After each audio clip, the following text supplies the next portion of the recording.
Hola a todos, compañeras, compañeros. Vamos a tratar el tema de la situación internacional en la actualidad, pero quisiera hacer primero una referencia a nuestro trabajo en nuestro canal de YouTube en qué es el imperialismo. Imprescindible tomar en cuenta este trabajo, también aclarar que no vamos a hacer muchas menciones sobre América Latina porque hemos hecho varios análisis de las luchas en América Latina en nuestra página. Y bueno, vamos a partir en la situación internacional para hablar sobre, primero de todo, una premisa. Cuando abrimos los diarios, vamos a internet, hay un análisis de la lucha internacional que tiene un carácter de clase. Es decir, la burguesía analiza la problemática internacional desde sus intereses. Todos los debates sobre las guerras abiertas, las guerras que se insinúan, la preparación de nuevas guerras, sus crisis internas en esas pujas interimperialistas reales. Es decir, ellos todos sus análisis los transfieren con toda su ideología como un peso dominante a manifestarnos a los pueblos del mundo que esos son los problemas nuestros. Y lógicamente, cuando se hablan de guerras con un carácter, o los muestren con un carácter religioso, un carácter étnico, un carácter fronterizo, bueno, nosotros podríamos decir que una parte de eso es verdad, pero detrás de eso se esconden otras problemáticas que las vamos a ir tratando. Sobre la base de la cuestión internacional, también un elemento que vamos a tomar en cuenta de entrada. En un último análisis que hace la OIT, una Organización Internacional de los Trabajadores, nos plantea que entre el 2000 y el 2019 la fuerza laboral creció de 2.600 millones de habitantes a 3.300 millones, una cifra considerable. Y de esos 3.300 millones de trabajadores, estamos hablando de 2.000 millones de obreros. Podríamos nosotros resumir ciertas conquistas de carácter político, de derechos políticos y económicos que engloban la lucha de los pueblos. Una, lo que hemos vivido de la crisis sanitaria que nos ha presentado el sistema capitalista, la crisis educativa, el agravamiento de la pobreza, la defensa del medio ambiente. Es decir, ha habido luchas por conquistas políticas, económicas y sociales de envergadura que podríamos decir que parten desde el 2019, previa pandemia, pero que se van a empezar a profundizar con esta crisis de superproducción, que ellos la llaman de pandemia, con una parte de la verdad, y entonces ahí todas esas luchas, todos esos movimientos, todas esas manifestaciones, marchas multitudinarias, se utilizaron metodologías de lucha que nosotros deberemos empezar a considerar no solo desde el 2019, quizá podríamos hablar hasta de 20 años atrás, pero que se van consolidando y se van formando cada vez más. Podríamos plantearlo a grandes rasgos como un desarrollo de la actividad independiente de los trabajadores asalariados por fuera de las burocracias, actual estado deliberativo incipiente que se plantea en la clase y su accionar como clase a nivel planetario en torno a temas que están en debate, que es, por un lado, la democracia representativa, la crisis con que se presenta, la agudización de la represión, la agudización de métodos violentos para reprimir las luchas, y por otro lado, el debate incipiente, insistimos, incipiente, sobre otro tipo de democracia que nosotros la llamaríamos la democracia directa. Son grandes problemáticas internacionales. Para hablar de la actualidad no nos vamos a extender tantas décadas atrás, pero sí vamos a hablar de antecedentes previos a la pandemia, para no olvidar que lo que viene en el 2020 y lo que vivimos en el 2021 tiene una línea, tiene un hilo que lo va unificando. Podríamos mencionar nada más chalecos amarillos, los grandes levantamientos del pueblo de Argelia y de Sudán, Irak, Irán, el Líbano, Puerto Rico, Haití, Ecuador, Chile, es decir, grandes manifestaciones populares que muchas de ellas fueron también acalladas por políticas que utiliza el imperialismo, que usa la oligarquía financiera para aumentar los estados de guerra o de amenazas de guerra, para liquidar o, en todo caso, si no es liquidar, afianzar falsos nacionalismos en épocas de movilizaciones populares. Si vamos al calendario, tenemos un año 2020 y en este video yo lo voy a resumir, aunque seguramente lo voy a volver a repetir. Recordemos esta expresión que va a ayudar mucho. En muchas de estas luchas que vamos a mencionar del año 20 y 21, en varios análisis de estas luchas podríamos decir que se dan luego de 4 décadas en donde se produjeron retrocesos, derrotas de la clase obrera. Queremos acentuarlo esto porque en todos estos países que se manifestaron grandes huelgas y grandes paros, aparecen después de 40 años.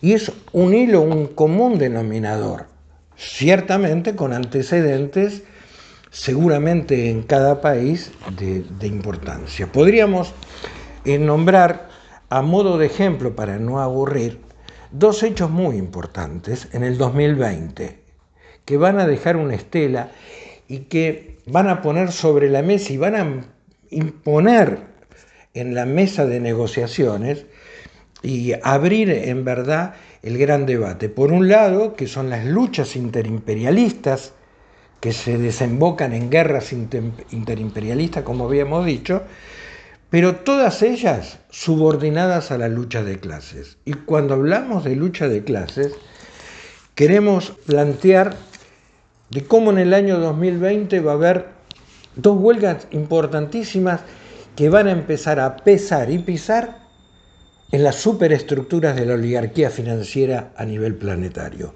Por un lado, Irán, una huelga general desatada en 16 centros industriales, petroquímicos, mineros, refinerías, metalmecánicos, y que se va a extender a otros asalariados, salud, previo a la pandemia y durante la pandemia, educación.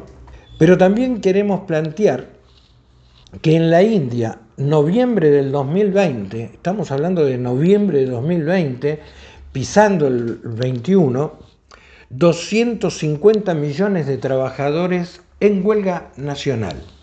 Estamos hablando de 2 huelgas que hacía 40 años no se expresaban en esta magnitud. Pero seamos conscientes de esta huelga de la India. 250 millones de huelguistas, la huelga más importante de la historia del proletariado a nivel histórico mundial. Estas huelgas se van a profundizar, y estos paros y estas marchas del proletariado y de asalariados se van a ir empezando a generalizar en muchos países. Queríamos hacer mención primero de 2 baluartes del sistema capitalista. Uno, el tema de Estados Unidos. Desde el mes de marzo en Estados Unidos se han desarrollado 1.350 huelgas y paros. Repetimos, 1.300 huelgas y paros que vienen de prácticamente 2 años de intensa actividad huelguística en el país del norte. Hoy, octubre-noviembre, estamos hablando de 60.000 trabajadores de la cultura que abarcan el cine, el teatro. Estamos hablando de la salud, Nabisco, Kellogg's, extraordinaria huelga que está ampliándose a varios estados de Estados Unidos, como la de John Deere, mineros de Alabama, empleados del transporte. Estamos hablando prácticamente, aunque aisladas, de una huelga nacional permanente en Estados Unidos. Una mezcla de luchas ofensivas, defensivas, luchas que tienen un avance, un retroceso. Pero estamos hablando de millones y millones de obreros haciendo la experiencia en la calle, en la movilización, en la lucha, en el enfrentamiento.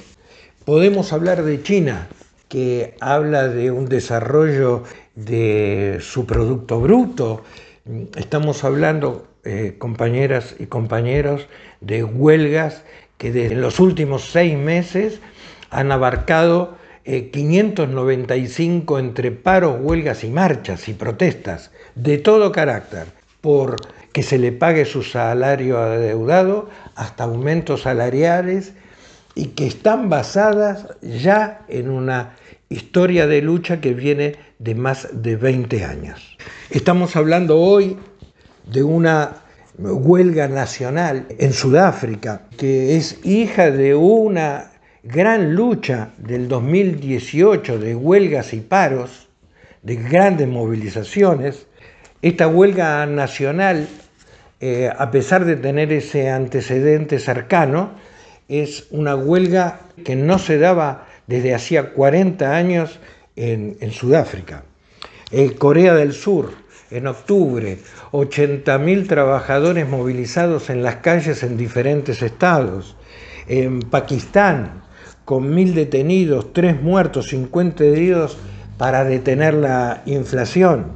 España, huelga de 7 meses histórica en Tubesec, con un agregado, la solidaridad de la población, movilizada la población por sus conquistas, desarrollo de organizaciones independientes para esta huelga, huelga de maquinistas del Renfe. Grecia, 3.000 trabajadores movilizados en apoyo a toda la población, con 4 huelgas en hospitales y sector educativo. Recomendamos profundizar en la situación de Italia, la clase obrera italiana, sobre todo en una huelga en la empresa GKN, que podríamos decir es una metalmecánica. 400 obreros organizaron una protesta con organización independiente, que desarrollaron un grado de solidaridad en toda Florencia y a nivel nacional, y ha quebrado esa huelga 40 años de derrotas obreras y situaciones defensivas de la clase obrera italiana, algo que está dejando huellas. Así podríamos repetir en nuestro mapamundi para América Latina, Asia, África, y allí donde encontremos guerras es porque detrás de todo eso hay pueblos que se están levantando por sus derechos políticos y económicos. Ya para ir cerrando, hacemos una síntesis de ello. Queremos plantear, por un lado, el actual estado deliberativo de la clase obrera que dijimos que trascienden los 3.300 millones de trabajadores en el mundo. Actual estado deliberativo. Ya son 40 años que han pasado y que ahora ha entrado en escena la clase como clase. Estado deliberativo. Dentro de ese estado deliberativo comienza a debatirse o a intuirse, por un lado, lo que es una democracia representativa que hace agua por todos lados y las nuevas salidas hacia todo ello. Entre ellos, el tema de la democracia directa. Otro aspecto, surgimiento de organizaciones independientes por fuera de las burocracias políticas y sindicales. Solidaridad, es decir, luchas proletarias que van engendrando la solidaridad de los pueblos, masificando esos enfrentamientos. Debilidades, ausencia aún de salidas revolucionarias, aunque ha habido pasos importantes a nivel planetario y embrionarios de propuestas de este carácter. Llamamos a la reflexión de poder analizar la situación internacional dando un carácter y un peso específico al concepto de la lucha de clases parado desde la clase obrera.